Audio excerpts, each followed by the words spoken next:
કરશનબાના ખેતરમાં તો તમે જોઈ શકો છો કે કરશનબા અત્યારે વખોડી રહ્યા છે, બરોબર? તો જોઈ શકો છો કે આ કરશનબા વખોડી તો તમે જોઈ શકો છો મિત્રો કે કરશનબા અત્યારે શું કરો કરશનબા? અરે ભાઈ મફળીઓ વખોડી જોવો તમે અહીંયા જો આ વિડીયો બને જો આ પોદરા વખોડાવું છે યાર, એટલે ખબર જ છે.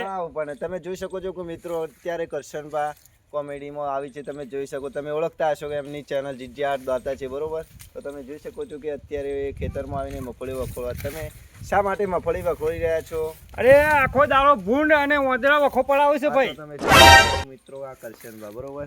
જો મગફળી આવી બેઠી છે, આછી થોડી બેસી જઈ છે, એટલે પાણી વધારે મળે છે ને એના કારણે મગફળી ઓછી બેઠી છે. હા, બરોબર છે. આ વરસાદ આવ્યા કર્યો ને એના માટે થોડો રાહત જોઈએ જમીનને ભેજની. એવું છે? હા, એના લીધે મગફળી ઓછી બેઠી. મિત્રો તમે જોઈ શકો છો કે કરશનભાઈ જે કીધું એ પ્રમાણે તમારે કોઈને પણ મગફળી ખાવી હોય તો આવો કરશનબાના ખેતરમાં, અને તમારી આ જીજીઆર દાતાજી કરશનબાની ચેનલ છે, લાઈક કરો, શેર કરો, સબસ્ક્રાઇબ કરો. જય માતાજી.